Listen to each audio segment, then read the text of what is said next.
I will open tonight's meeting. Since you have to reorganize and you do not have a chair yet. Let me.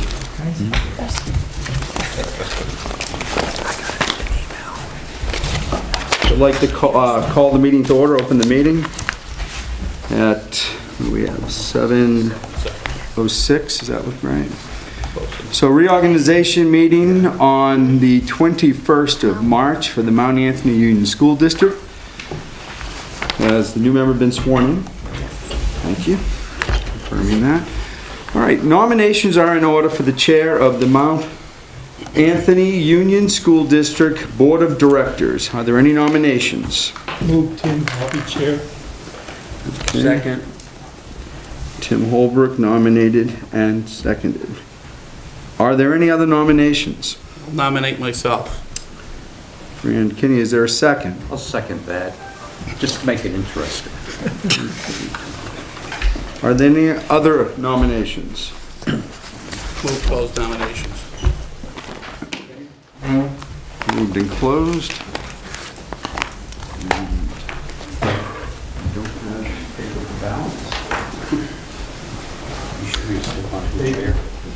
There should be scraps right there. Right here, Paul. All right. Thank you.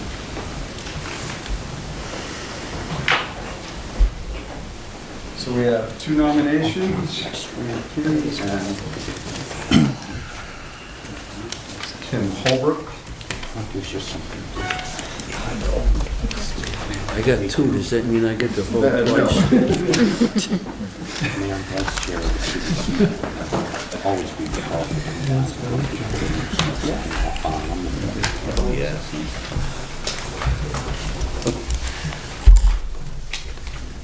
You guys can get the No, I'll put them back for you. Would you fold them and move them forward? Renee, would you come up and witness the count, please, with me?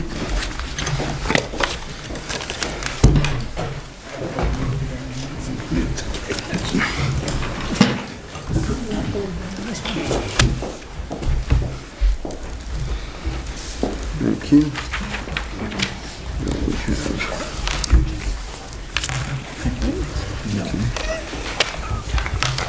Jim? Fran Kinney. Tim Holbrook. Tim. And, oh, Another Tim. And Tim. okay, so I'm seeing 7 votes for Tim Holbrook and 3 for Fran Kinney. Do you confirm? Yes. All right, so Tim Holbrook has been elected chair of the Mount Anthony Union School District Board of Directors. Congratulations, I guess. Why don't you come up and I will turn the meeting over to you in the nominations for vice chair and the other offices. Thank you very much. I will try to do a good job. The next position that needs to be voted upon is that of the vice chair. The vice chair, as you know, assumes many of the responsibilities of the chair when he or she is not available. Do we have any nominations for the vice chair? I'll nominate Leon Johnson. I'll second it. We have a second. Are there any other nominations? If there are no other nominations, we will close. And Leon is the vice chair. Well, thank you. I'll try to do a good job. We've worked well before, and it's good. Okay, the next position that we have to vote on is the clerk. The clerk is an unenviable job because he or she is the one who has to spend a lot of time writing letters and keeping up with correspondence. Do we have a motion for an individual to be the clerk of Mount Anthony? I nominate Ron because I think he was the clerk last year. Incorrect, okay. I nominate you anyway, Ron. I'll second that. Very good. Are there any other nominations? I'll nominate Mr. Durfee. We have a second for Mr. Durfee. I'll second. There. Okay, so we have two candidates. Are there any further nominations? If not, the nominations are closed. We have two candidates, and once again, we'll vote on a Before we piece of do, Ron, paper. do you want to be the clerk? I'm not, I really wouldn't want to, but I will do it if. okay, why don't, I mean, I'm happy to let Ron be the clerk, and then we can.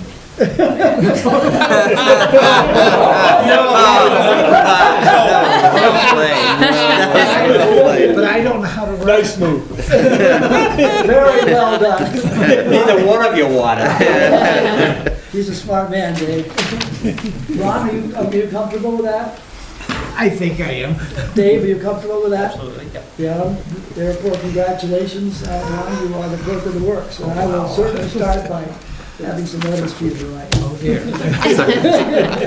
Second side to that. Good thing I'm retired. Okay. Let's see. Oh, I think that takes care of the elected officers. We now move on to the school, to the members of SVSU. We will do that now. I think what I will do is, do we have a meeting of SVSU coming up? Next week. Next week. So we really need to have our representatives for SVSU.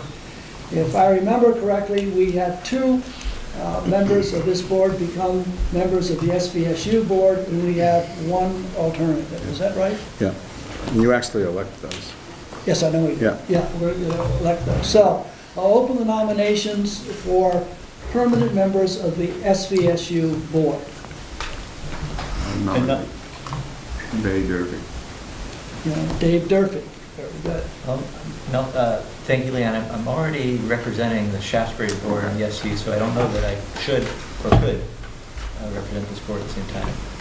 I think it's better to have, so that we don't have a conflict of interest, to have one or the other, but not both. But we appreciate that. Do we have any other nominations? I know that, yes, I would nominate Leon. very good. Do we have a Served second? on the board. Served on the board. Yeah. Do we have a second to that? Second. We have a second to that. Do we have any other nominations for the board, for the SVSU board? That would be I'll nominate I'd be Nelson. interested. You don't go from Pownell?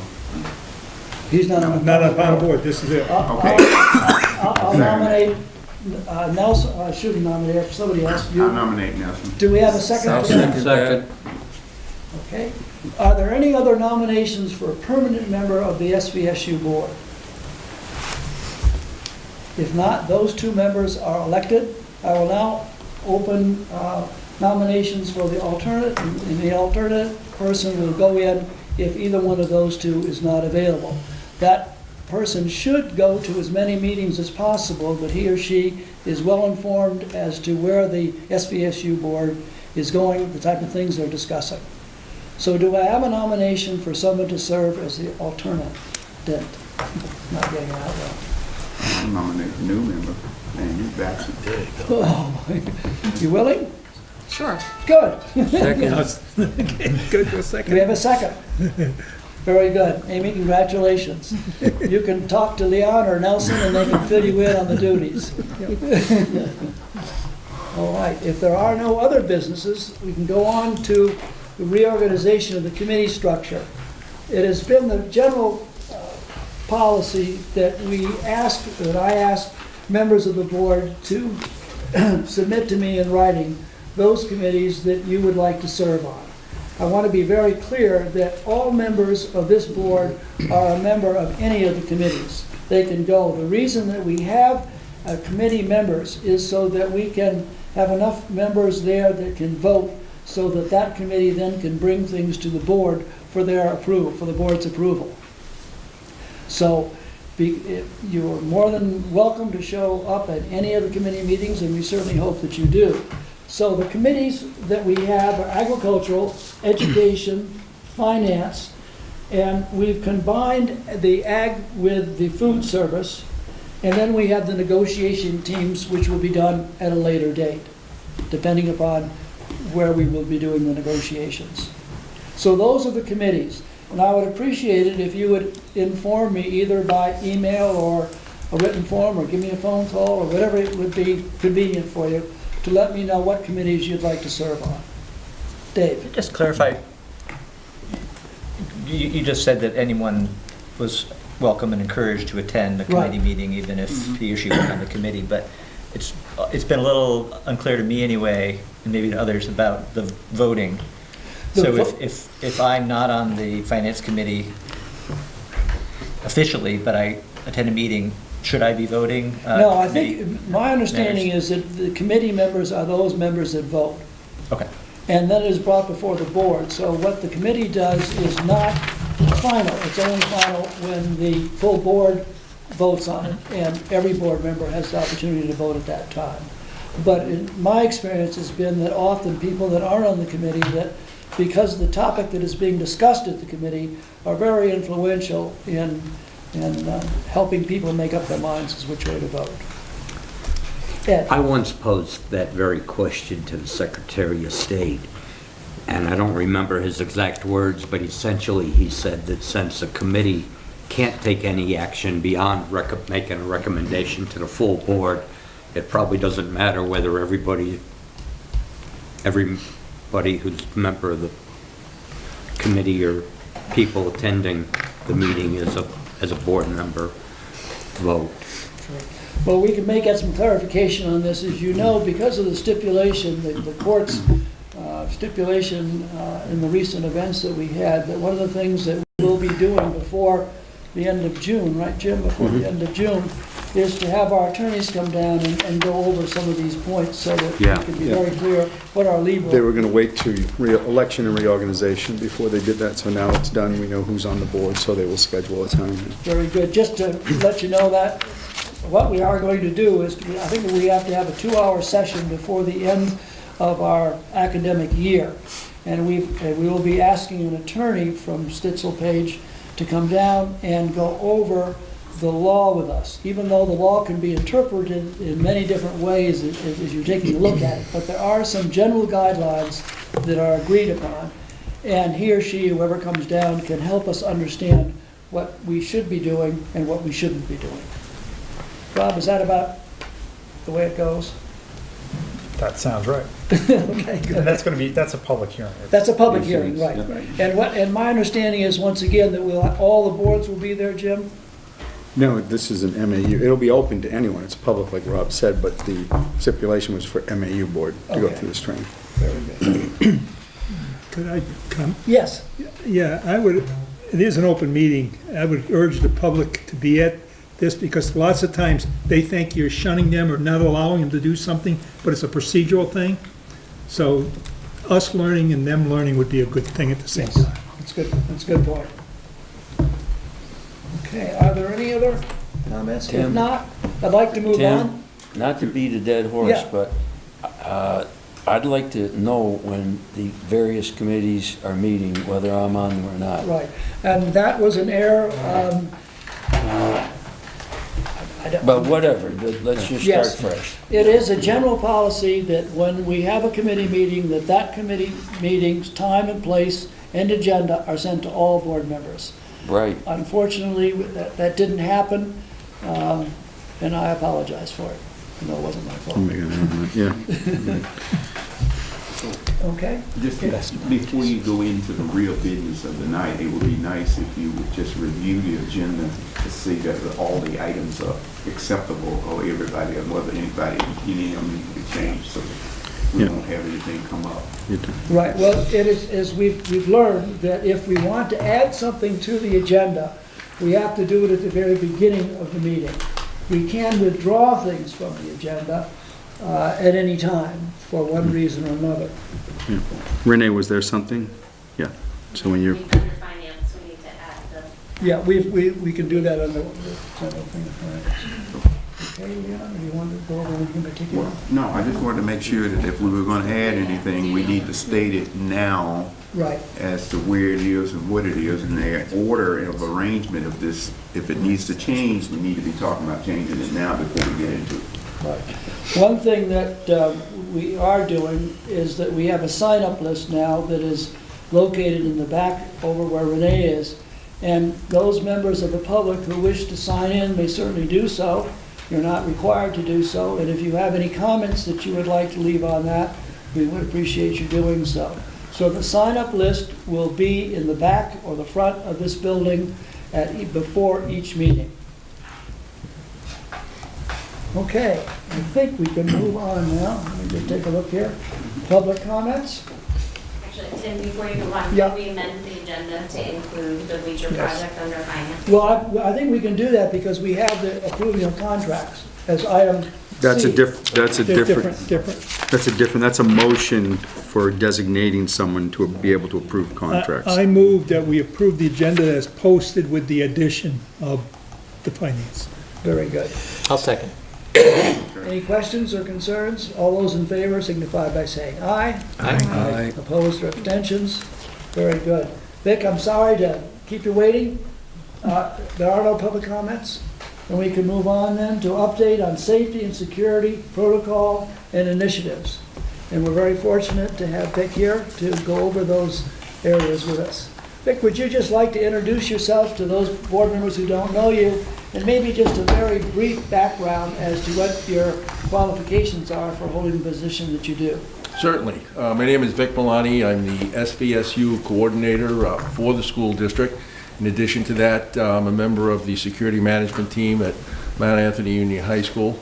I began my law enforcement career in the New York City Police Department.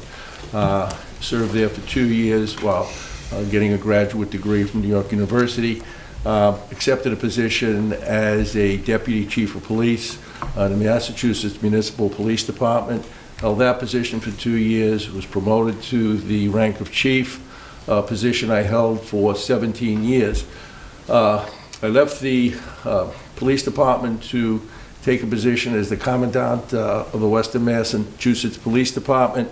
In that capacity, I was responsible for providing training for municipal police recruits. In the 9 years that I served there, we trained over 500 police officers for municipal police departments in Western Massachusetts. In addition to that, I taught numerous courses at Bay Path University, criminal justice and forensic science, before moving up to Vermont and accepting the position at MAU. Thank you very much. I'm happy to be here this evening with you to be able to review the safety and security initiatives that we were able to put in place over the last 15 months. We are fortunate to have a superintendent in Mr. Culteen who had the foresight to recognize how important it was to really begin to seriously address safety and security and be proactive in that regard. Not to sit back and be reactive as we were many years in the past. So beginning last January, we began to do that together, meeting very often, and we've accomplished quite a bit, and that's why I'm here this evening, to make you aware of what we've done and where we're going. So the first thing I would like to talk about is that the first stage of the development of the emergency operation plan was to do a building assessment of every SVSU school in the district. I'll certainly going to focus my remarks this evening on the middle school and the high school, since obviously that's the two schools that as the MAU board you're responsible for. So beginning with the middle school, we looked at 3 areas, one being the entry, second being the telecommunications, and third being video monitoring. At the middle school, which is the newest school in the district, they have certainly a video monitored entry. So again, that is by way of an airphone, so a secretary or receptionist is alerted that somebody is at the front door, and they make a determination as to whether or not that's an appropriate person to admit. Second thing we looked at was the telecommunication system, being the newest school in the district. Certainly they have the most up-to-date and current telecommunication system, so we certainly got good grades in that regard. Finally, the camera monitoring system, where we have both interior and exterior cameras. We did find a few areas in the school where we had so-called blind spots.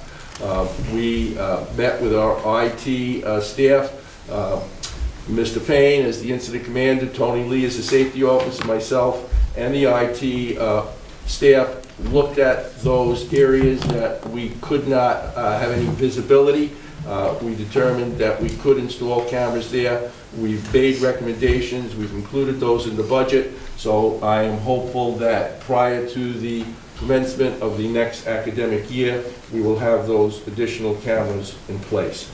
Moving over to the high school, again, video monitored entry. Although our telecommunication system in the phone network is certainly not as modern and up-to-date as the middle school, again, we found that it certainly was sufficient for the time being to meet the needs of the high school community, and certainly would satisfy the need in the case of an emergency event. Cameras, we have at the high school both the capability to view video as well as record audio. We have 80-plus cameras, both as a sum total of 80-plus cameras, including both interior and exterior. We're constantly reevaluating and repositioning cameras. So again, we were pretty good in the case of cameras at the high school. We've made a couple of recommendations. We are moving to some digital cameras in certain areas in the building. So that gave us an overview of the building and certainly an assessment of those three areas. One of the next things that I was particularly concerned about, I mentioned to you now that we have video monitored entry, and this year I'm happy to report that we now have video monitored entry at every student-occupied building in the school district. We were able to accomplish that this year, and in addition to that, we have a secure perimeter, meaning that all of our exterior doors are locked in all of our SU schools during the classroom hours, during the day, during the school day. So again, that gives us some sense of safety and security, and again, makes those communities safe within those schools. Going back to the statement regarding the video monitored entry. Video monitored entry is only as good as the personnel who make a determination as to whether or not it's an appropriate person to admit.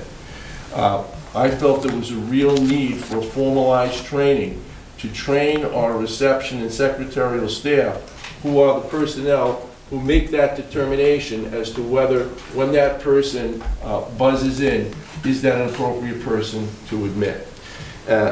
This year I developed a 7-hour training, which was a full-day training that consisted of 19 videoed scenarios that every staff member that occupied the position as a receptionist or secretary and was responsible for determining whether a person was appropriate for admittance into a school had to attend that training that was mandated by the superintendent.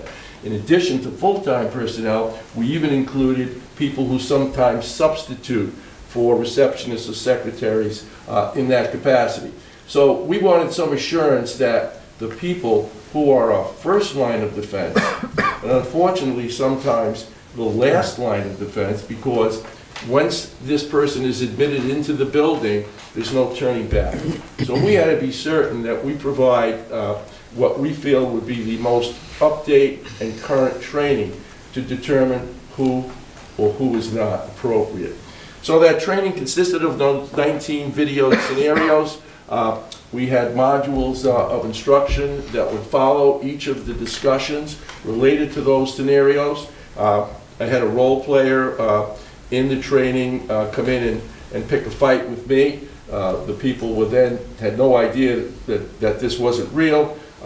The direction then was that the persons who are participating in the training had to provide a physical description.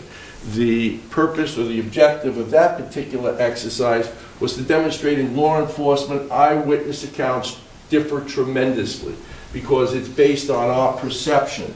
You know, and how do you judge somebody's height? Well, you might judge it based on your height, your wife's height, your son's height, the doorway. So everybody makes different judgments based on their perception, and that's why Rob can attest to this. That's why eyewitness accounts differ so much. So they went through this exercise. That what they had to do was immediately provide a physical description of this assailant that came in and was aggressive and was going to be assaultive. And we demonstrated how different the descriptions were. We actually had the role player come in the room. They saw how tall he was, what color his hair was, what color his eyes was, what his build looked like, etc. And they said, wow, you know, obviously we were off base. We had heights that differed from 5'6" to 6'2", and he was like 5'10". So just an example of one of the exercises in that training, but certainly then the module of instruction focused on how to provide an accurate physical description and how to avoid, again, giving a description that would vary so widely. We also talked about what constitutes suspicious activity. We talked about dealing with emotional people, whether it be crying, someone voicing emotional outbursts, and certainly somebody threatening with a weapon. So I'm happy to report that that particular training was very well received. We did it twice to enable our incident commanders, our principals at our respective schools to be able to split their secretarial staff to ensure that obviously they had someone on staff during those trainings. So at this point, we've trained everybody, so we're confident that we have personnel now that have more information and can make a more valid judgment as to whether or not this person should be granted access. Moving on, certainly you're aware of the fact that we developed emergency operations plans for every school in the district. When the superintendent asked me to assume this position, he gave me a directive in January 2017. He said that by commencement of classes in September 2017, he wanted me to have an emergency operation plan in place for every school in the district. That meant that I had to spend a lot of time with our principals and the safety committees at all the respective schools. We spent a lot of time together. We got to know one another very well. But again, we accomplished that, and again, that's to the credit of a group of hard-working principals that we have in the SVSU district that were certainly cooperative and gave a lot of time in order for us to complete this project together. And again, also the safety team members that they appoint in their respective schools also were committed to this project, and that's the only way we could get it done. So the credit should be shared among everybody who participated in every school in the district. But those emergency operation plans really were designed to look at threats and hazards that could present themselves at a particular school. And again, there was some differences in what we considered to be high risk and medium risk threats and hazards at different schools within the SVSU community. So we had to go through the list of every threat and hazard, and then first of all say, is this a medium or a high risk?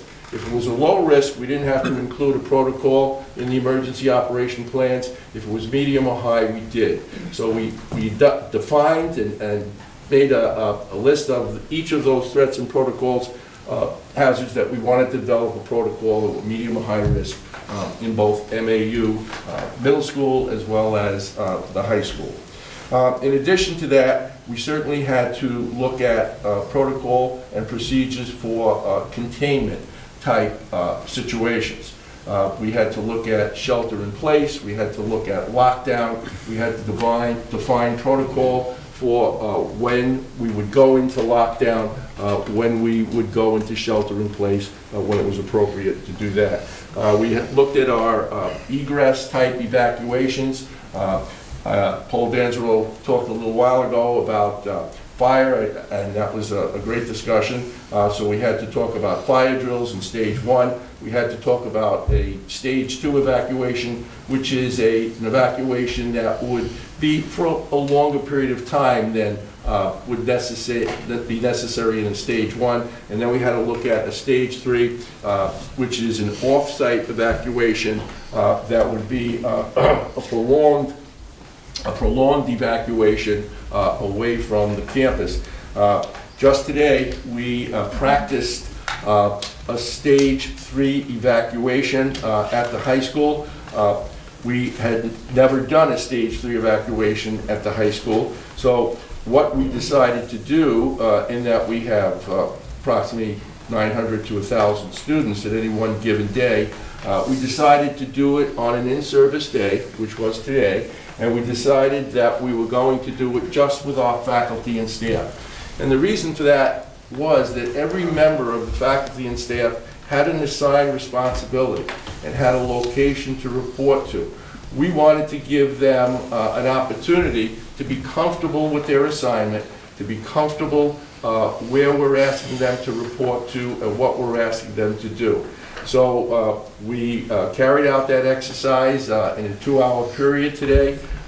We had the luxury, and certainly we're grateful to the community partners that assisted us in that event, and that would be certainly the Bennington Fire Department as well as the Bennington Police Department, who also worked with us not only in this exercise, but have been instrumental in the development of emergency operation plans. So I can't say enough about our community partners and how cooperative they've been and how they've assisted us in developing these emergency operation plans, and also help us on a daily basis as we perform these exercises to make sure we're prepared.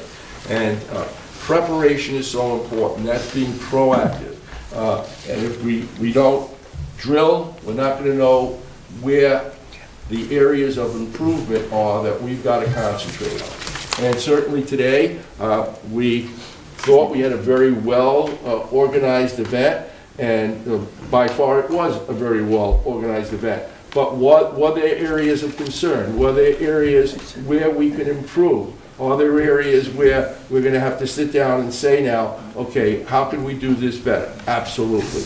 And we've made a list of those. We've asked our faculty and staff to email myself and the administration, let us know any issues and concerns that they might have related to today's exercise. And that's how we prepare. And it's no different when we look at these tragic events that have occurred across the country. The only good thing that we can say comes out of it is we've got to try and evaluate and look at those events and say, how could we have done things better?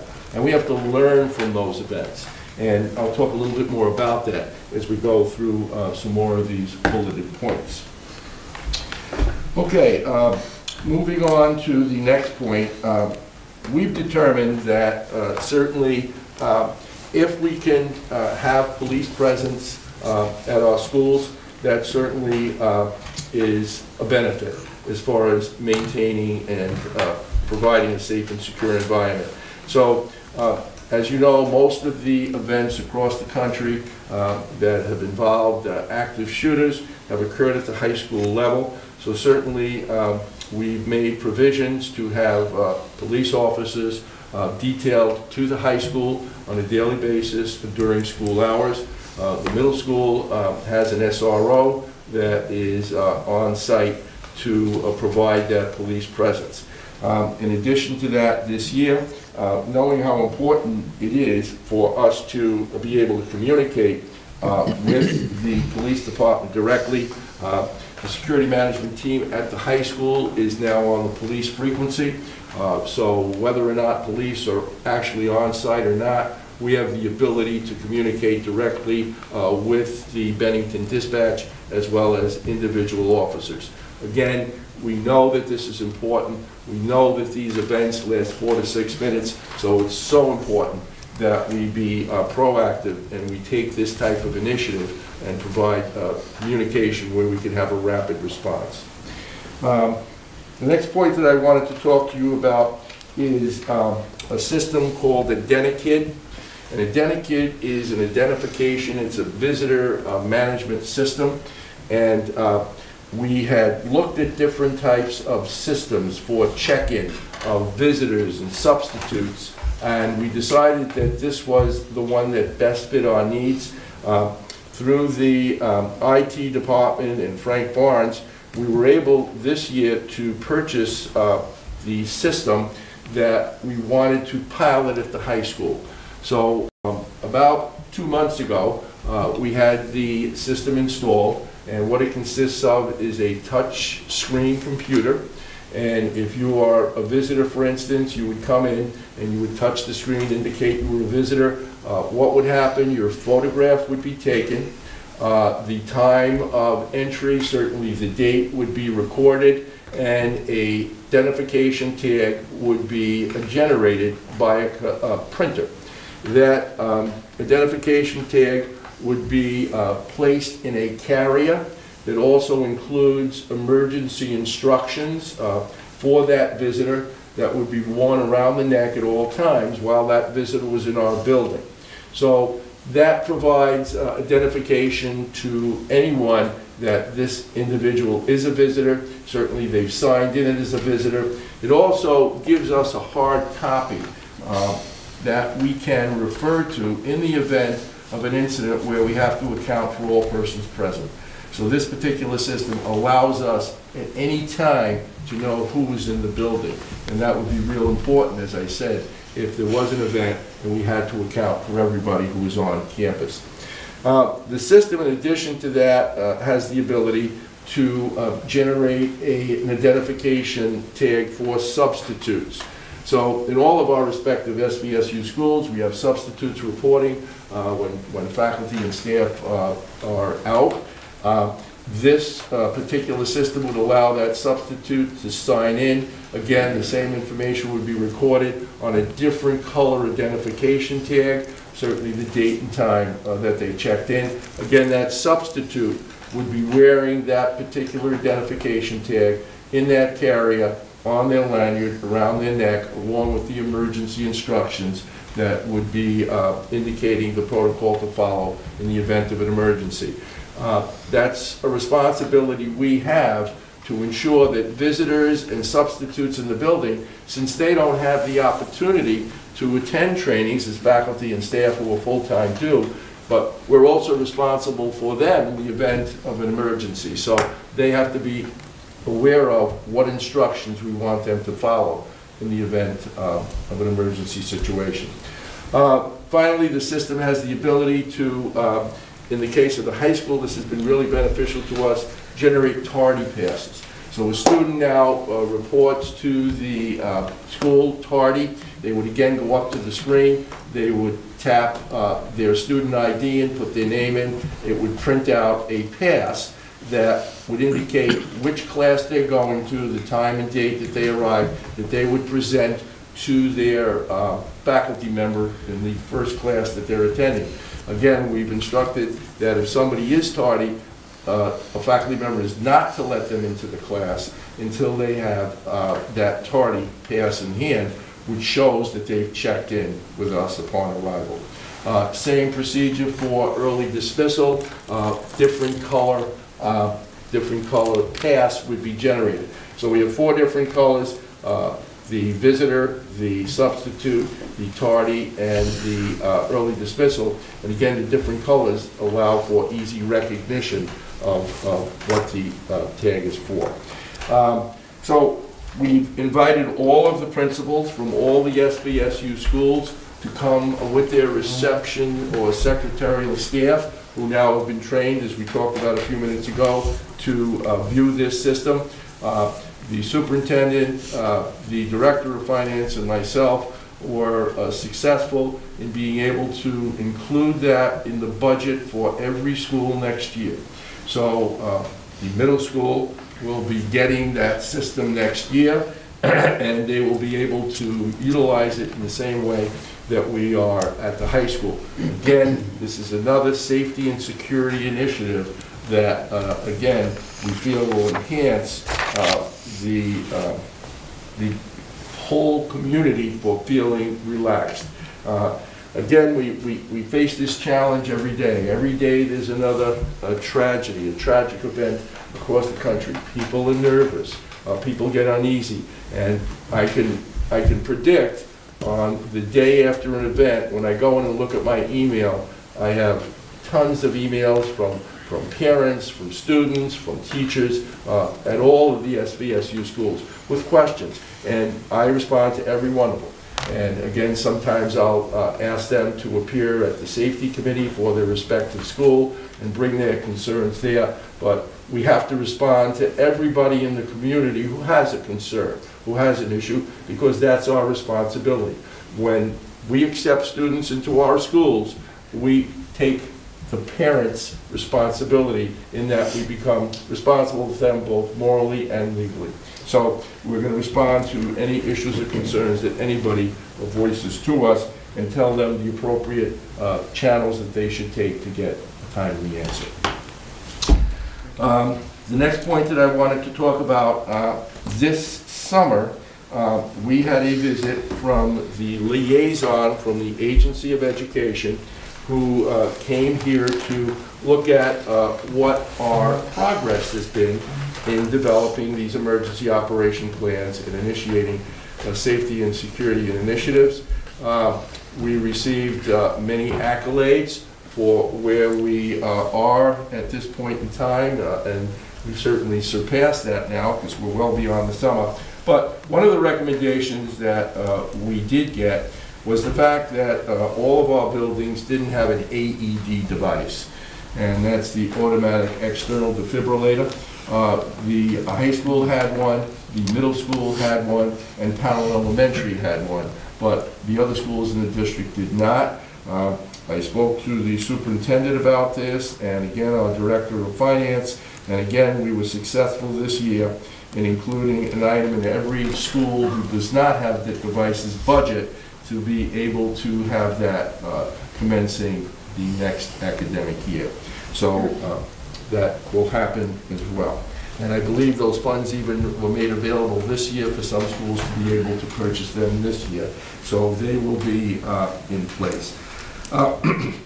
We established the SVSU Safety Committee, and the SVSU Safety Committee would receive concerns, would receive issues from the safety committees of all of the schools or any of the schools in the district.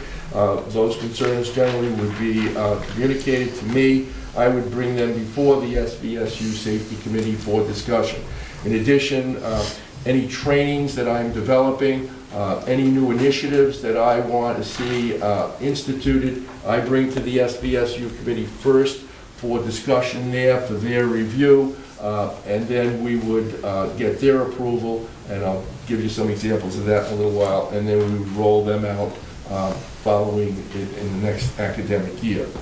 So the SVSU Safety Committee is in place in addition to the individual safety committees at each respective school. It's so important for us to collaborate with our emergency community partners. We've encouraged our safety committees at each school to do so. And again, I can tell you that our community partners are more than willing and eager to participate with us, and as I mentioned, any type of exercise that the school would conduct to ensure safety and security of students, faculty, and staff. So again, that rapport, we're lucky as a community to have that type of rapport with our community leaders. And believe me, I know for a fact it doesn't exist everywhere. So we're fortunate in that regard. The next thing that I wanted to mention, we have a protocol in place for orders of no trespass. We from time to time learn of an individual that would be inappropriate to have that individual not only in our buildings but on our campus at all. And our administrators have the ability to issue now what's called an order of no trespass. that order would be served by law enforcement on the individual named in that order, giving notice that that person is prohibited from being on any of the school property. Violation of that can constitute a criminal offense and make that individual subject to arrest.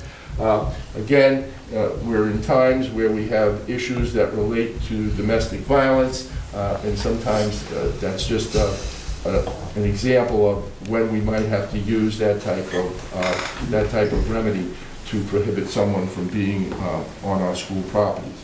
And once that is issued, at the high school, the protocol would be, we would record that, we would post a picture at our front reception desk. Again, these people who are our first line of security have to have a photo identification of that person. Should that person appear at the door, they'll have a photo identification of that person, knowing that that person has been named in the no trespass order. It's certainly a person that not only shouldn't be admitted, but also law enforcement and security should be notified. The next point I wanted to mention to you is that prior to January 2017, we did have some of our school buildings that did not have that secure perimeter, that did not have the video monitored access. That is no longer the case. We can say with assurance today that during the school day, all of our SVSU student-occupied buildings have a secure perimeter. And again, video monitored entry. So that has been, that has really given us some comfort, again, in knowing that nobody can just walk off the street and enter into one of our buildings during the school day. The next thing that we had to tackle was in our schools, when they were designed, as in many schools, we have interior doors between the classrooms. And the challenge was that we had to make sure that the exterior doors of the classrooms, when anybody is not in that room, and that's an unoccupied room, it has to be locked. And the reason for that is obvious. If we have an unoccupied room where the door is open, and unfortunately a perpetrator or a person who isn't appropriate is coming into a school with some sort of ill intent, we don't want that person to have access to that room, because if they have access to that room, even if everybody else, if we're in lockdown, complies with the lockdown protocol, lights off, no noise, window shades drawn, doors locked, that person, that perpetrator can have access to that room through one of those interior doors. Changing the culture is difficult. We leave our house and hopefully we lock the door. We leave our car and hopefully we lock our car. But again, people in the school setting, we're accustomed to, if you're going to go get a cup of coffee, if you're going to go to the restroom, if you're going to go make a copy, you don't have to lock your door because you're only going to be a couple of minutes. Well, we have to change that culture, because it's unfortunate, but during that couple of minutes, when that door is left unlocked, this could be the time that we go into lockdown.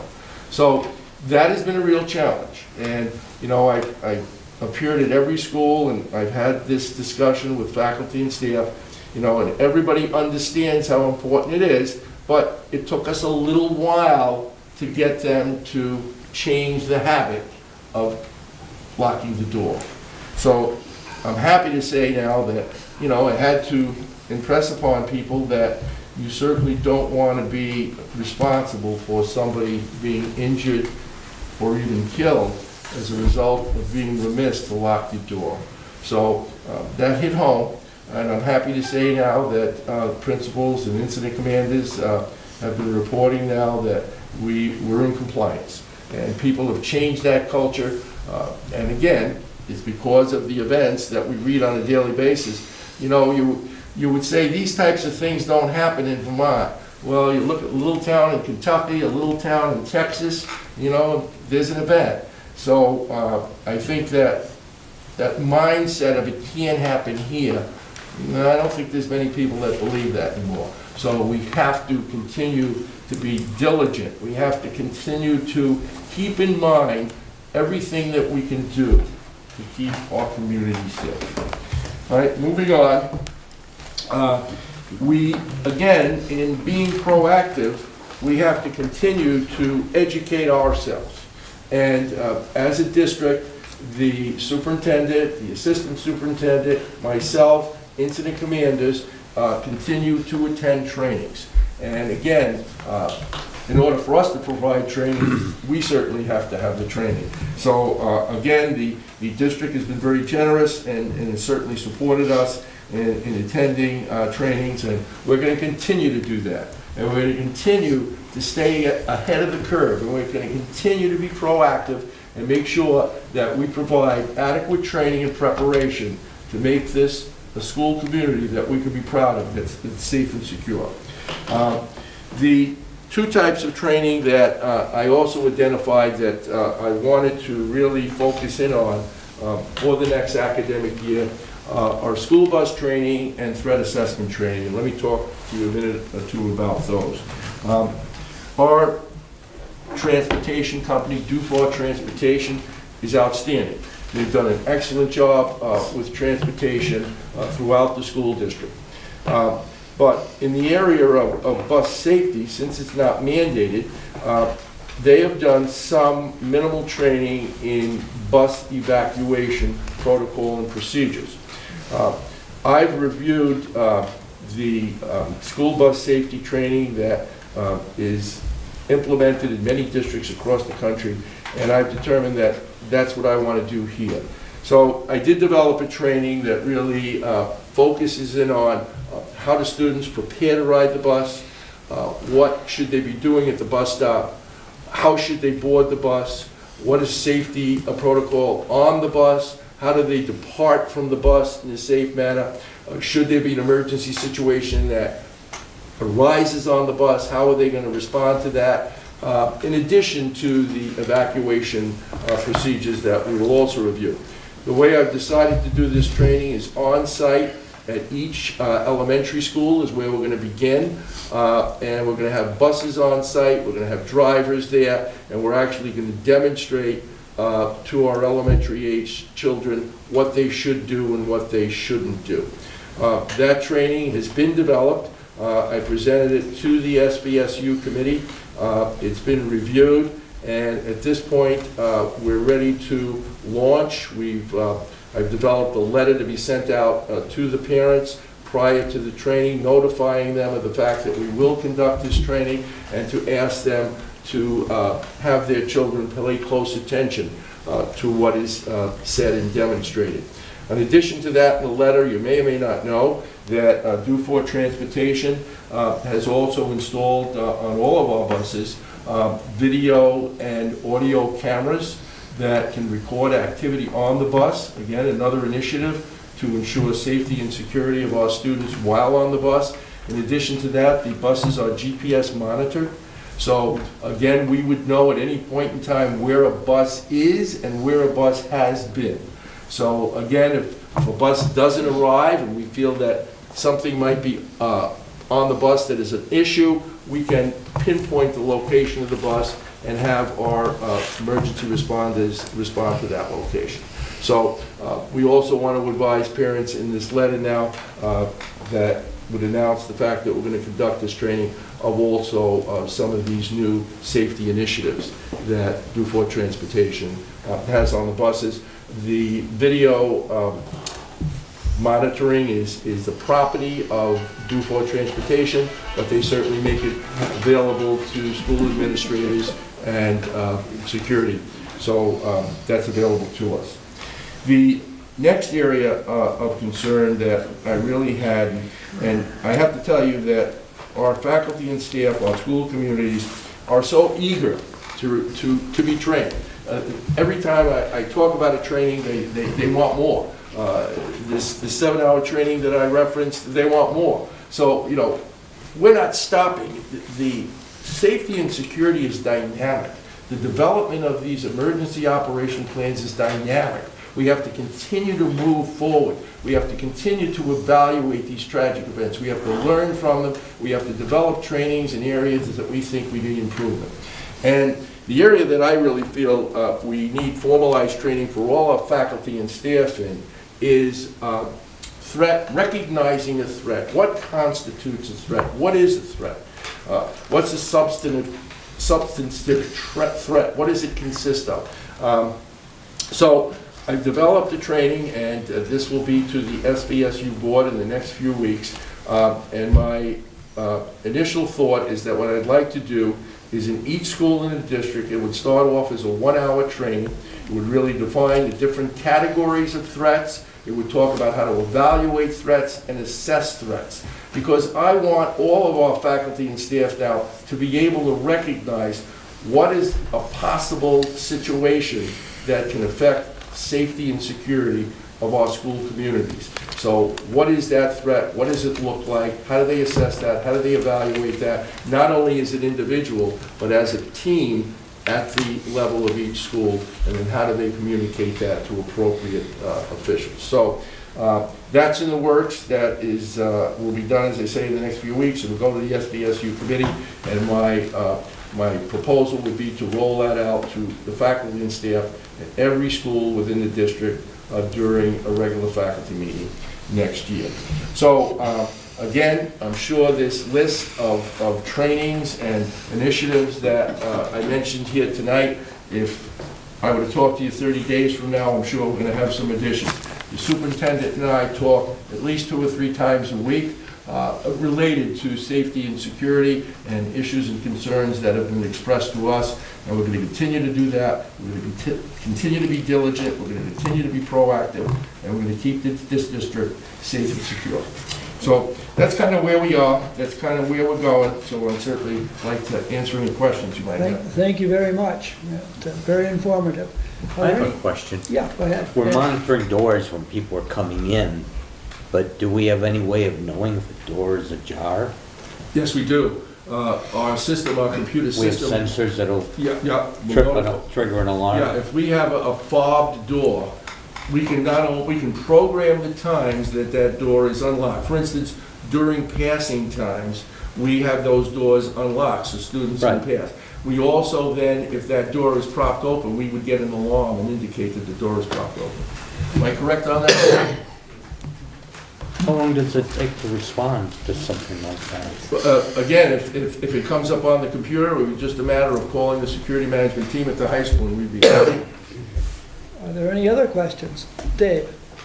Vic, I came to Mount Anthony at about 2:30 today with my ski hat and sunglasses, and I saw a woman getting ready to go in. I said, I'll see if I can piggyback on her.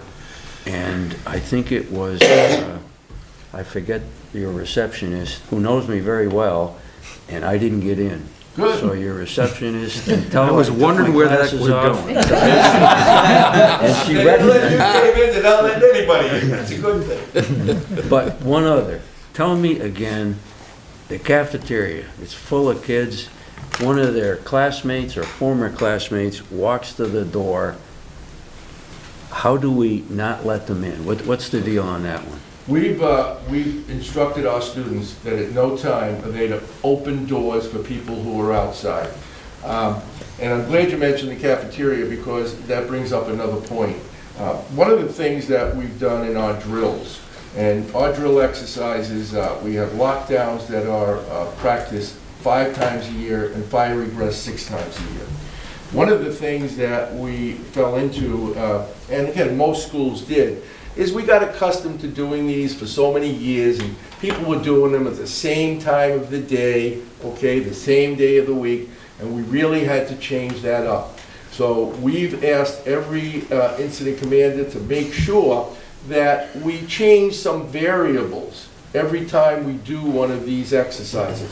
Again, our community partners have been participating with us during egress drills, during lockdown drills. And again, to just give you another example of how we got to stay on top of things, I'll talk about 2 quick things. We did a lockdown during a lunch period at the high school.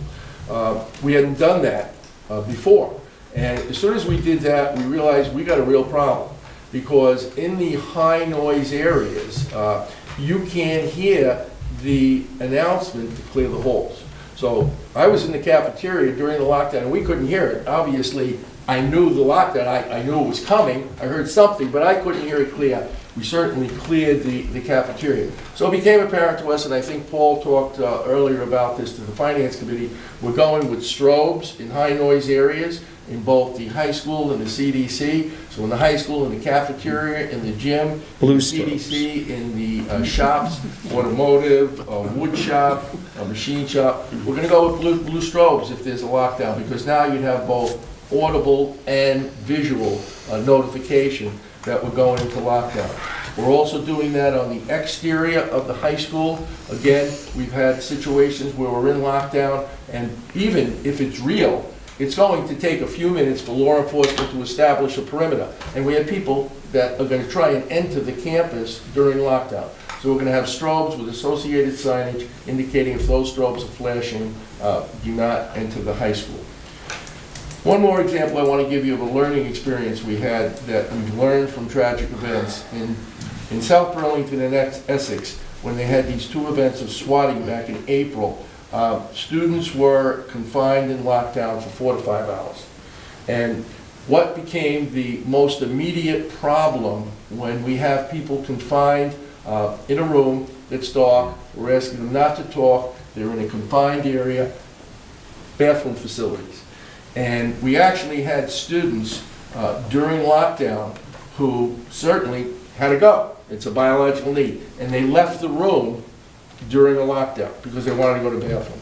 So we immediately knew that here's something we've got to learn from. We've got to be prepared for this. So one of the things that I presented to the SBSU Safety Committee, and we're going to talk about at the MAUHS CDC Safety Committee next week, is we established what are called go buckets. So we got a 5-gallon bucket. Well, we're doing a presentation. And the committee hasn't decided that we're going there. Right, we're reviewing and what the cost is and, yeah. Right, but just to give you an example of things of what we've got to think about. So in that bucket, the proposal would be we'd have a blanket, we'd have some trash can liners, we'd have some hand sanitizer, we'd have some room deodorizer, and we'd have some feminine products. So if the SBSU committee thinks that's really something that we should consider to avoid this problem, that's something that you might see in the future. Again, just an example of how we've got to continue to think and how we've got to continue to try and address concerns. We certainly don't want somebody leaving a safe area during a lockdown to go to the bathroom. So again, these are the types of things that we learn from these events, and we'll continue to do that. Great. We're going to have to move on pretty soon, but we have 1 or 2 more questions. Dave? Yeah, I'll try to keep it quick, given the hour. I want to say that I've heard Vic's presentation at 3 different board meetings now, plus at the community event that the newspapers put on the other day, and that it certainly seems like we're doing everything reasonable to try and keep our kids safe. I've been arguing that we can do everything that's within reason and still can't guarantee anything, obviously. And that the legislature has a role to play as well in doing something to try and make it less easy for people to access guns. So I just want to point out that today, for those who are interested, the Judiciary Committee in Montpelier passed out legislation that, among several things, will be, if it passes the full House, increasing the age from 16 to 21 for a person to be sold a long gun. I think that's of interest and related to school safety, personally. Representative Morris of Bennington voted in favor of that, acknowledged that. And Senator Campion on the Senate side had also voted in favor of this legislation. Good. Okay. Are there any other comments, questions? Vic, we want to thank you very much. I'm sure we'll be hearing more from you in the future, and we'll all appreciate it. Okay. Very good. Thank you.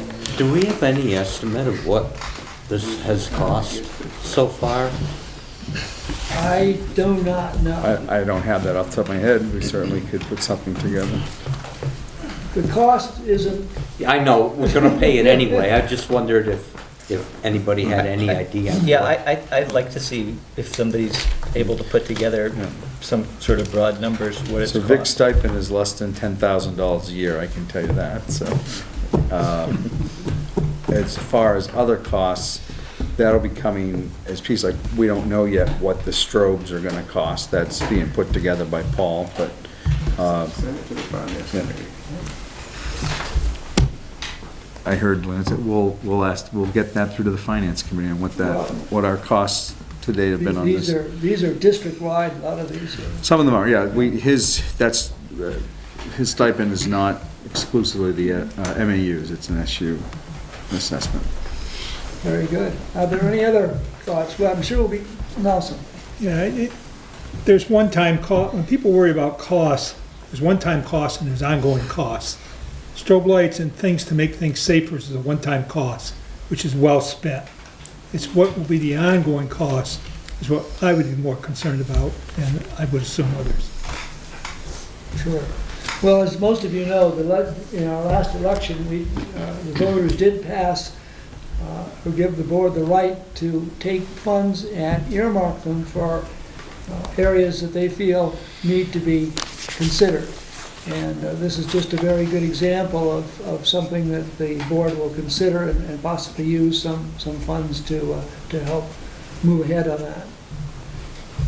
Vic? Could I just make one point on that? Sure. One of the things that Rebecca Holcomb and Tom Anderson have mandated is that we do these school assessments across the state. And we're in the process now of doing school assessments as far as what do we need, what do we envision we're going to need as far as safety and security. And the legislature is going to consider an appropriation of money where we can apply for grants, hopefully to fund these new safety and security initiatives. And that was the whole basis of the assessment. So hopefully by next year, there's going to be a pot that the state is going to create where we can apply for monies in the form of a grant from it. Very good. Thanks again. If there are no other comments or statements, I think we can move on then. Go down to finance. Treasurer's report. We need a motion to accept it. So moved. Do a second? Second. Second. Any discussion? All those in favor signify by saying aye. Aye. Opposed or abstentions? Passed. Very good. Go on then. Procedure for executing contracts. What that is, you want to address it, Renee, go right ahead. I said that anywhere in the packet. Here's the motion that's going to need to be read once Renee finishes the explanation. So the way that state statute is currently written, it authorizes the board chair or any person recognized in the minutes of the meeting to sign contracts on behalf of the board.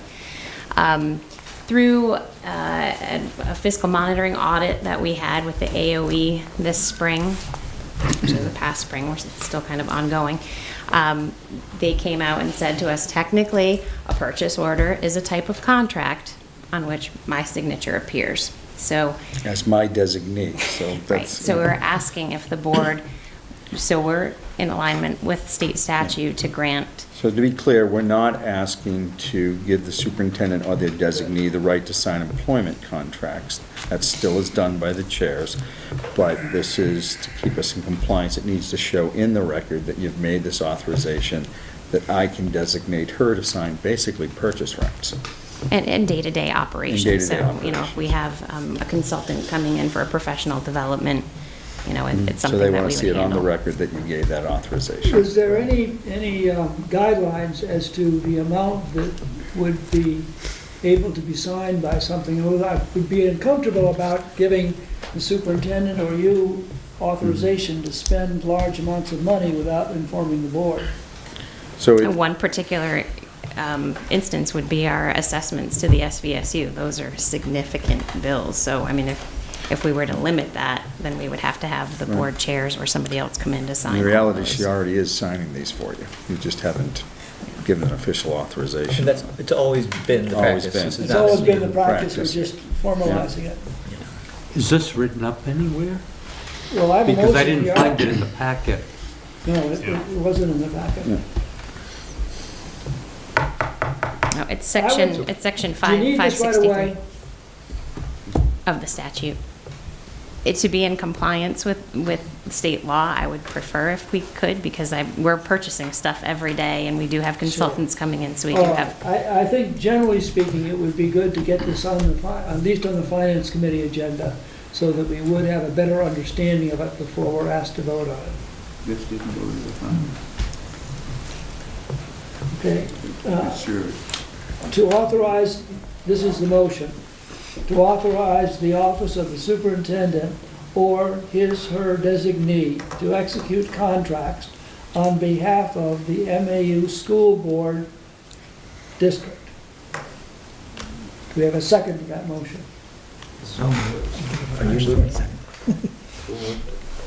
Any discussion? Yeah, Yeah. you want me to go first? Well, basically, read the last sentence again.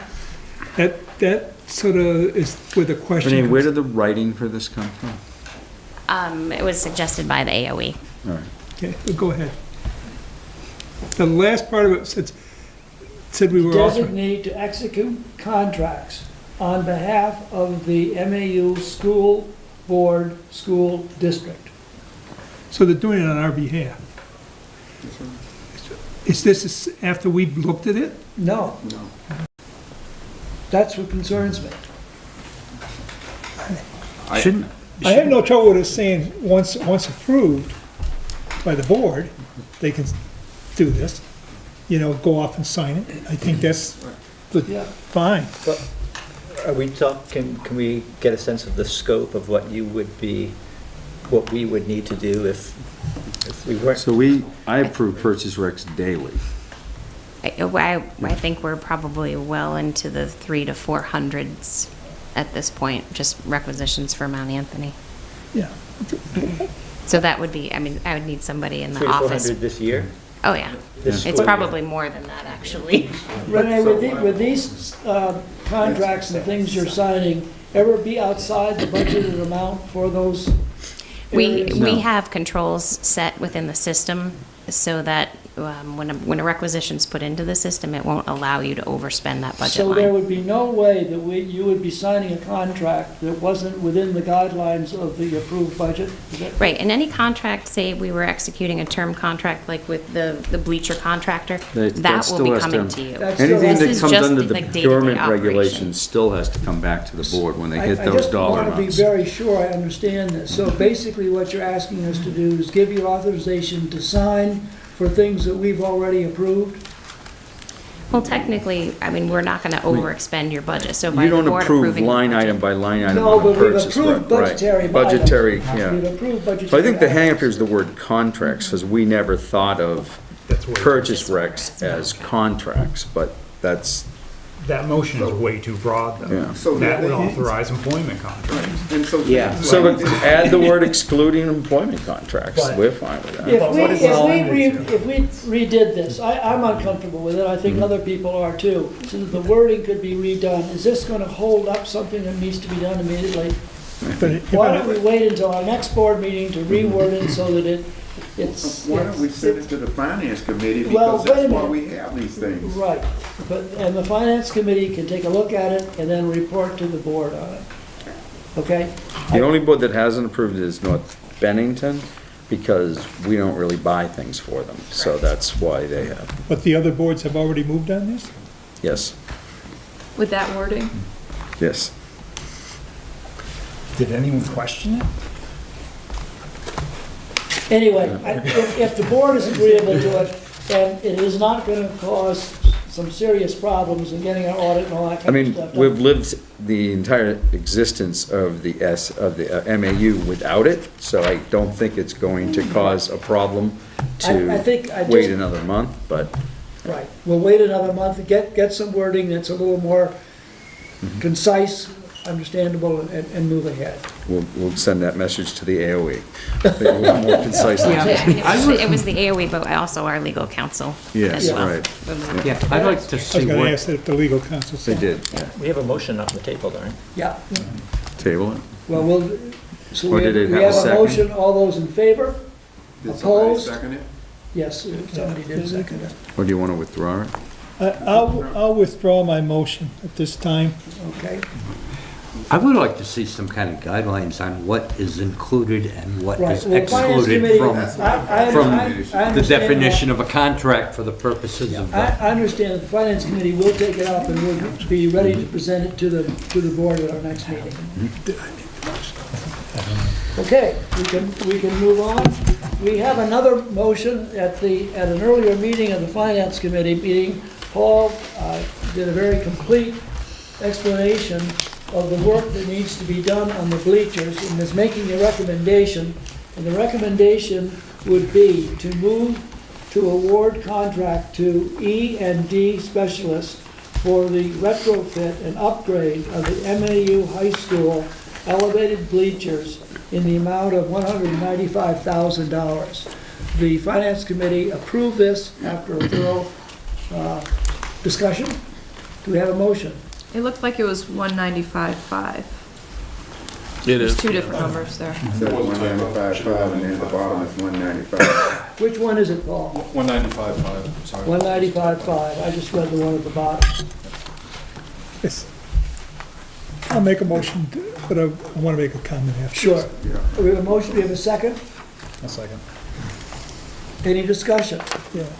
Is this a not to exceed contract? In other words, the 195.5 is, That's based on the scope of work as we know it right now for, what was identified as what, outlined within that slide with the scope of what needs to be done. yeah, that we're used to going into contracts and then all of a sudden we find something and we have to get, I was just wondering if they did it as a not to exceed or not. That was not good, Val. It was good for- So there could be a hidden cost that we're not aware of here. Okay. Can you just go on, Dave? Yeah, just to that point, I don't know whether the timing of this predates the steel and aluminum tariffs, but if we're talking about using either steel or aluminum, in this, I would expect the Price is cost is locked going to in. go up. This is the current quote proposal we have. Yeah. That's valid, that I received within the past 30 days. Okay, so, and there, it That was what was locks it. quoted to us. Okay, good. But we have not entered a formal contract as of yet. One of the reasons we want to move forward on this so the materials can be ordered. My understanding is it takes a little while. It's got a lot of lead time. Dave? Because I wasn't here, is this the bleachers on both sides of the No, field? this is just the home field elevated bleachers. I have also quoted out what would be for visitor replacements on that spread, buried in that spreadsheet for high school ongoing projects. Developing a cost, but that would not be done this Well, that'd be a immediate future year because of the dollar amount. We have money in the budget for this. Yes, Dave? I wasn't here for your presentation, but can you give me a quick summary of why this is necessary? Okay, back in December of 16, if you flip over the page, that's what I presented to the board identifying what were some of the concerns and issues with the bleachers as they are. The main concerns were safety issues. The current bleachers do not have the guard and rail gaps that are, prevent 4-inch sphere passing through them. In other words, so a small child or someone could potentially fall through underneath the seats, through the side rails. Slippery surface, lack of ADA access, and those were parts of the issues that we're trying to address to upgrade and bring the bleachers into more current Okay. safety and code compliance. Thank you. You're welcome. Yeah. I'm looking at the bullet point on the first, and it says something about the press box. You decided. Is that part of this? No, that's a separate scope being developed for that, and a separate design now to retrofit the press box. And the reason I'm pulling this out, we have a technical center here in this town that's doing work a fantastic job of using the students out here.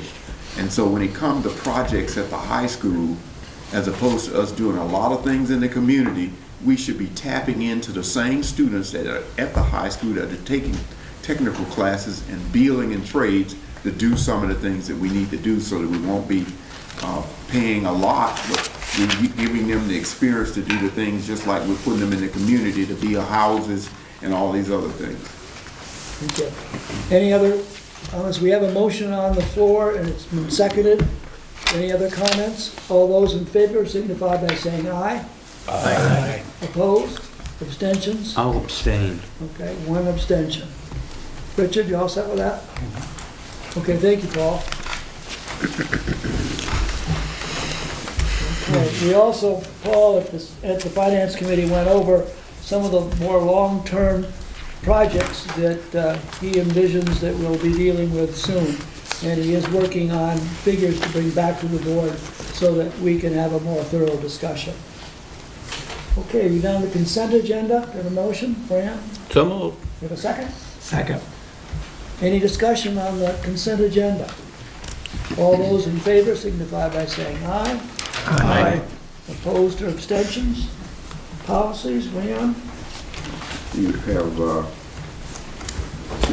four policies that are listed on the list. 2600 superintendent's evaluation is up for adoption in Mount Anthony, and you can take them one at a time.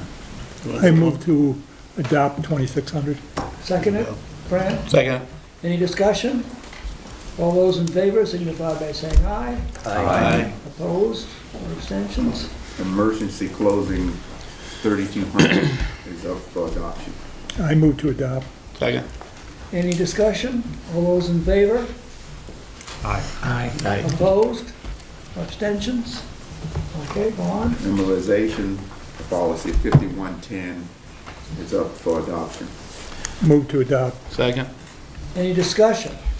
I have Yes. one comment. I've read the policy, and I didn't see where it stated that it's required, and here are here's how to avoid the requirement. In other words, the policy, as I read it, didn't tell me that an immunization is required. It just tells you that you need this documentation if you don't want to provide the documentation for the... Okay, I understand your question. Can you speak to that, Leon? Did I read it wrong, or?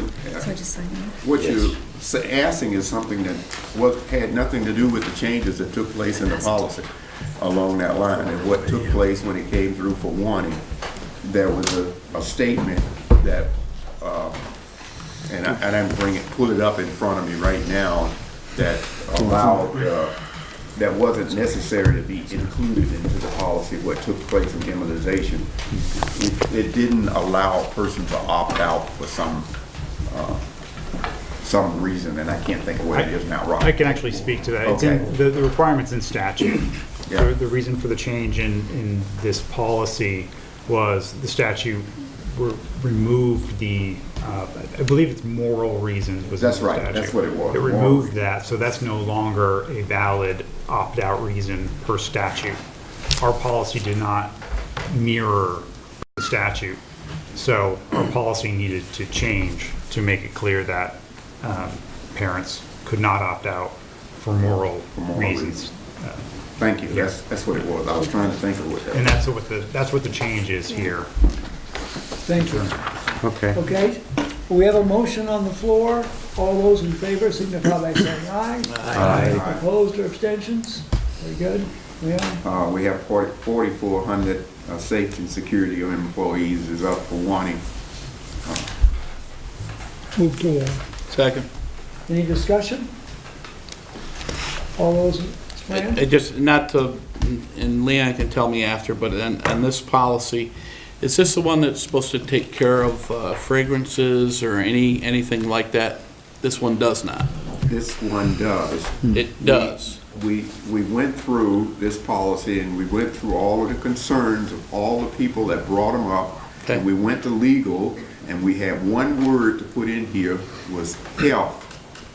The health of the individuals to be added in here because this policy met all the things that everybody wished and wanted. What needs to happen and come back later is a procedure that may need to be put in place if people want to see something documented, to see how people are doing things. But the policy itself is in compliance, and we added something to make sure that it talked about health of individuals as well. Okay, the only reason I ask that is not to be critical or anything, it's that I don't know how you, I mean, does everybody come to school with no deodorant, no nothing? I mean, you know, I'm not trying to be funny here. I'm trying to find out how the hell does that work for us without getting a lawsuit going or whatever comes down the line. Very difficult to enforce. Yeah, so, I mean, that's, you don't have to belabor it now, but I mean, I was just curious if that Well, was, this is a warning, so. Right. We can take a good look at it. And Sure. formalize our questions a little more for next time. yeah. We have a motion on the floor, we have a second. Any further discussion? All those in favor signify by saying aye. Aye. Opposed or abstentions? Very good. We can move down to education. We didn't have a meeting, so Dave? No, the Education Committee has not met, nothing to report. Very good. We can go down to administrators report. Start off with the high school.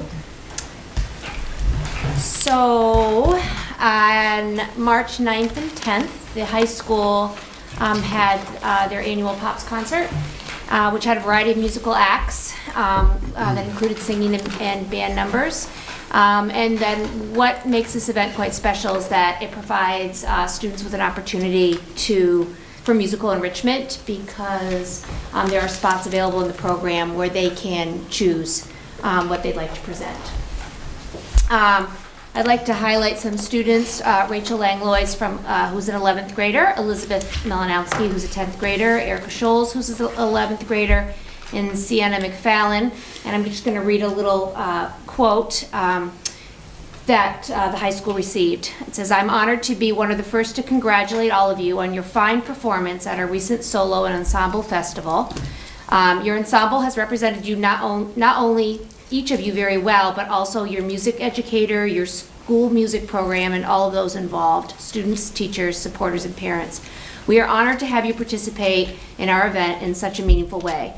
We are inviting a very select few musicians from our solo ensemble festival to perform in the Chorus concert at this year's New England Concert Festival in March," which was last weekend, which is just an incredible honor. They were the only group from New England that was invited.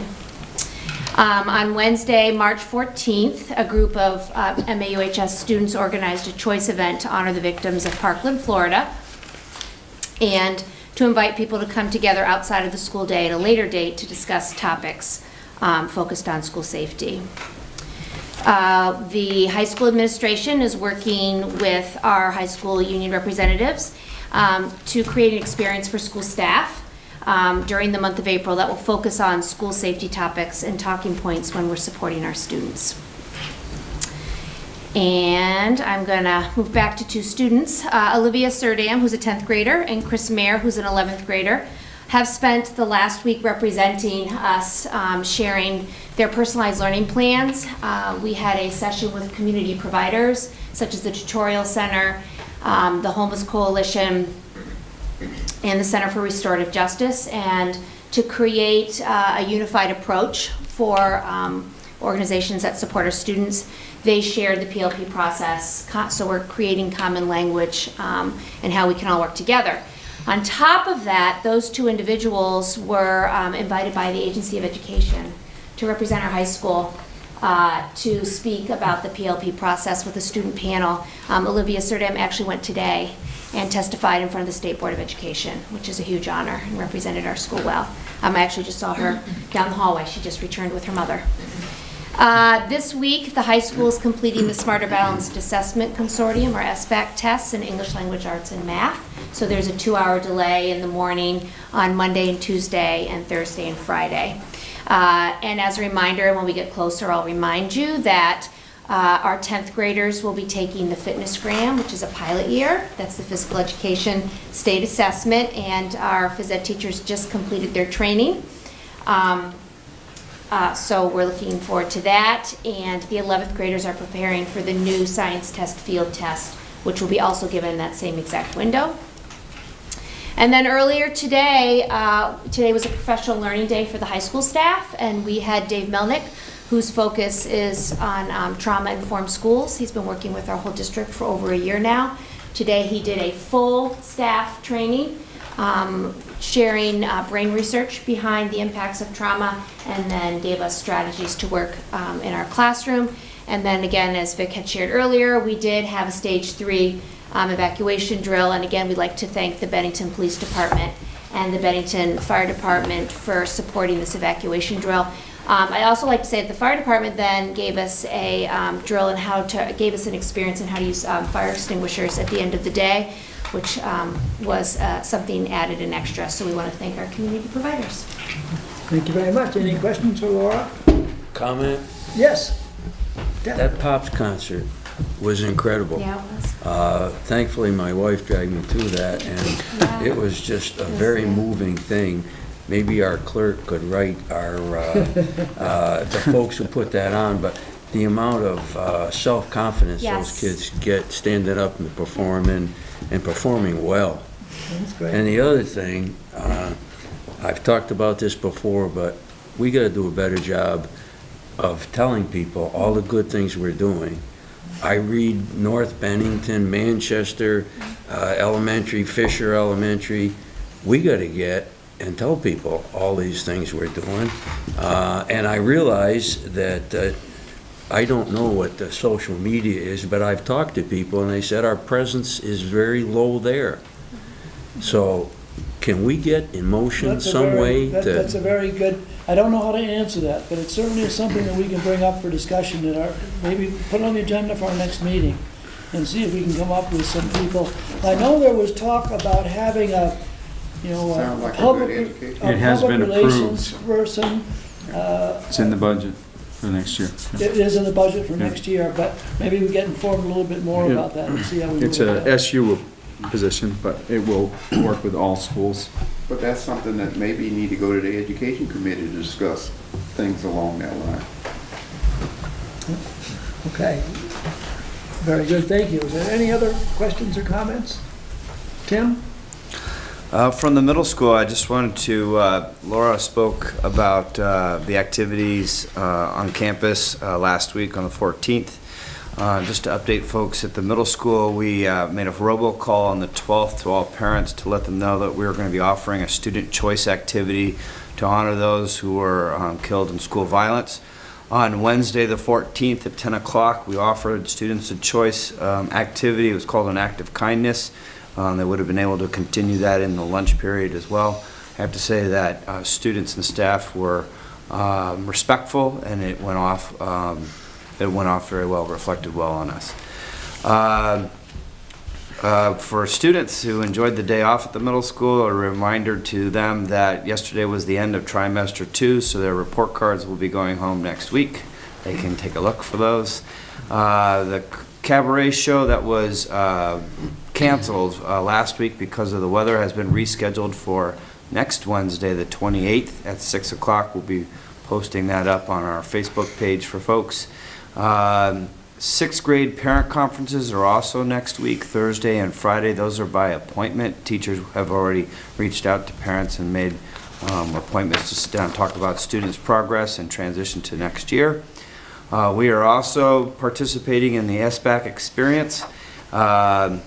April 3rd through April 5th, our students will be taking the ELA test at school. We'll be doing a delayed schedule. Our students are familiar with that, but we just encourage parents to get their kids to bed early, get a good night's sleep, and eat a healthy breakfast. And if they skip that on the way out the door, we always provide breakfast every day to everybody. So we are going to do SBAC in a split portion. Students will sit down in May to take the math portion of that activity. To Dave's point, I would absolutely agree. Lots of good things going on in school, and competing in the Bennington Banner for coverage would be an excellent step, and I think we're taking the right step with that position for next year. The middle school does have a Facebook page, and we use it, and depending on if it's a snow day or an activity, we get lots of views on that, so encourage folks to go over and check that out. Very good. That's it. Tim, do incoming sixth graders also go through an orientation, Don? Yes, so students coming from the BSD will come and see us in April, May. We'll have walkthroughs, we do a tour, they get to meet teachers, and then we also do that for students coming in the 7th grade. So Shaftesbury, Pownell, Woodford will also visit us on separate days. Okay. And they come through. And is their schedule, how do we be sure that they're going into the right classes? Is that done now? I mean, I know that the schedules are being made up now for the fall. How do we do that? How does that? Sure, so there are transition conversations actually happening this week and next week with staff from the middle school, meeting with elementary school teachers. And so they'll be sharing information about students, about academic, social, emotional needs, things like that. And then we sit down and we start placing students on teams Okay, based on their need. very good. Anybody have any questions for Tim?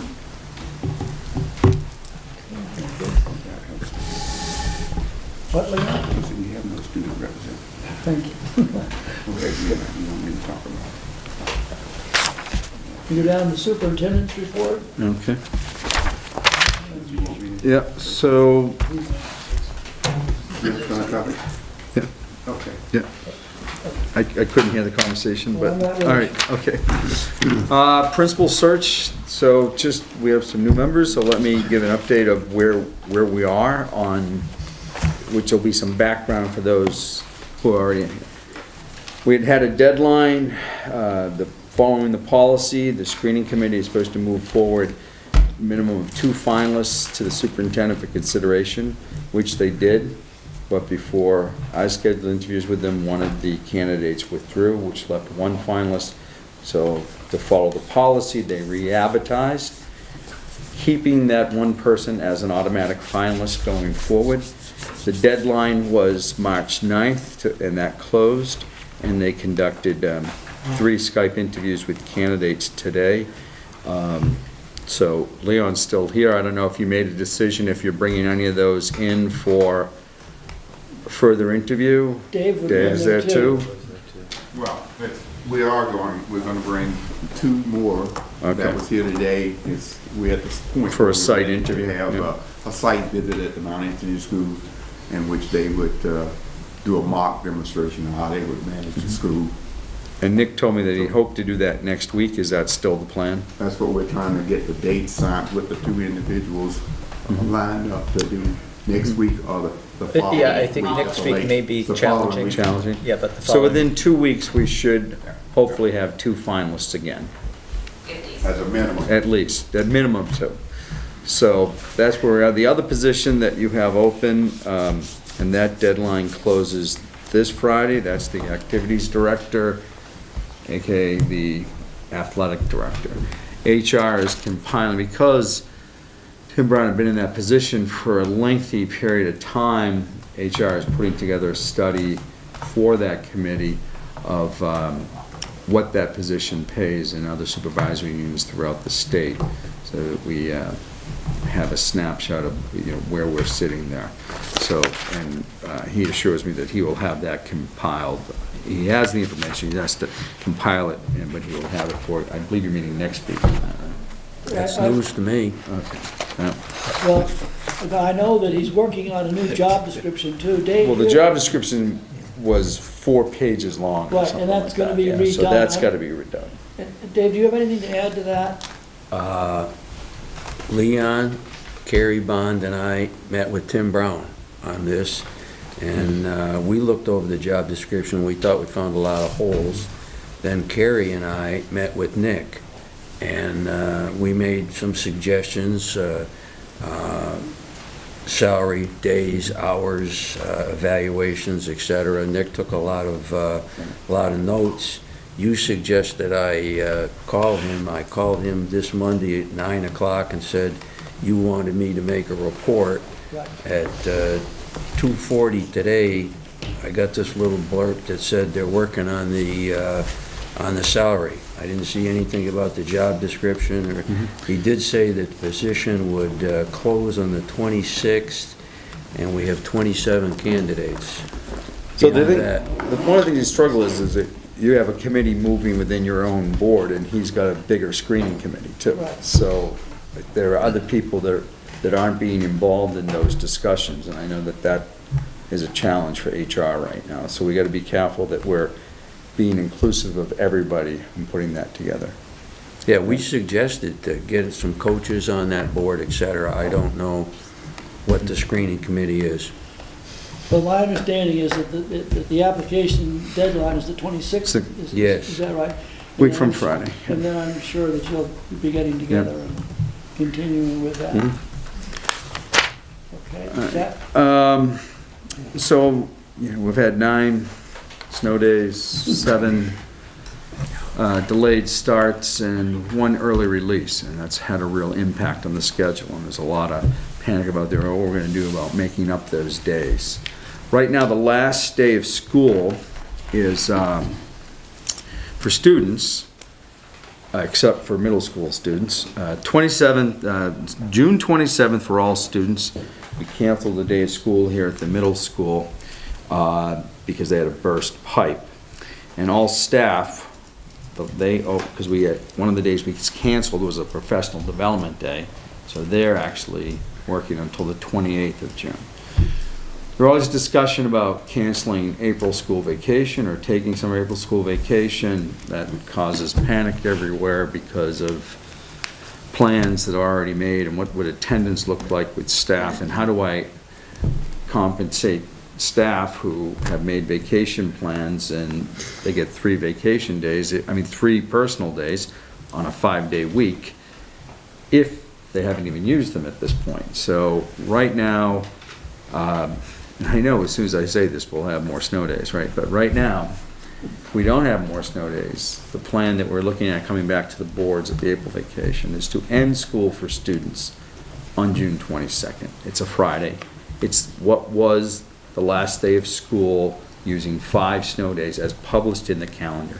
At that day, the student count will be 177 days, which meets the requirement for Vermont, and the staff would come in the next week and we would plan professional development for them because they need to work the days. There's lots of work that we can do, and because for them to fulfill their day count, they would need to go to Friday. What I will be coming to this board, though, is a recommendation that we waive the day that the middle school is out. Everyone else was in school that day. It would create havoc with transportation issues, and because the buses would be different and everything. So my recommendation, just putting it out there, you can think about it, it'll be at the April meeting, once we see if we use any more snow days between now and then, that the middle school will not make up that day, that we had a burst pipe and we couldn't put people in this building.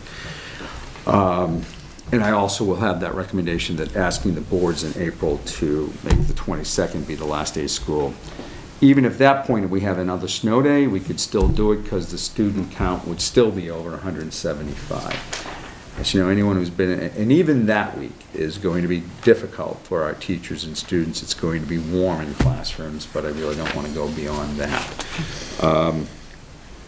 So what else? It doesn't really affect this board, but it will. Act 46, Section 10. Some of you may have heard Section 9, and those of you who are also on other boards heard me discuss this. So by the end of December, all the boards that didn't consolidate had to file what was called an Act 46, Section 9 to the State of Education. The Secretary does a Section 10 of Act 46, did I say 49? 46, by June to the State Board. She files her report to the State Board, and then they make their report by next November. So the Secretary wants Secretary of Education wants a series of conversations with the boards that filed Section 9 reports. So the time slot that we have is April 5th, Thursday, April 5th. Half-hour time slots for each board. MAU doesn't have one because you didn't file a Section 9, but it's possible. I will send out that email to all of you. You're welcome to come if you want to drive up to Barry for a half-hour meeting. So no, the Secretary, I sent a communication to the Secretary asking if we could set up go-to-meeting rather than bring all these individual boards up for half-hour meetings, and they said yes.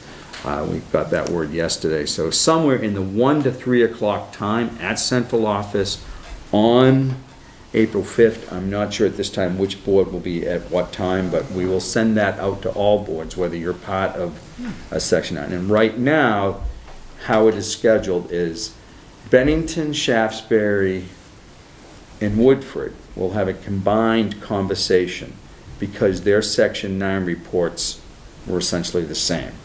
Pownell and North Bennington will have a separate half-hour meeting, conversation with the secretary because their Section 9 reports were very different. So, all subject to change, but I'll keep you updated on where that is. Let's see, what else do I have? So you elected a new chair tonight, so you get the new law book. I have the other thing that we do this time of year as we reorganize. This is the contact information for all of you. I'll pass this around. If you could check, make sure that we have your email and contact numbers and physical address correct. What else? I do, on May, if Wednesday, is the 25th, is Wednesday, there is training up at Lake Morley, Vermont for board chairs and superintendents. I'll send you information for all board chairs, so. It's one of those things that's required, but I don't understand, but my understanding is there is no penalty if you don't attend, but it is required, so figure that out. So that's the 20th. I'll send you more Is that information. just the board chair or the vice chair too? The invitation was to board chairs, probably because the sheer number would overwhelm that meeting then, you know? And the other thing I want to say that, you know, all our budgets passed, and I want to thank the voters for supporting our schools and having that budget passed. A lot of work went into it, and we appreciate the support. Thank you. That's all I have right now.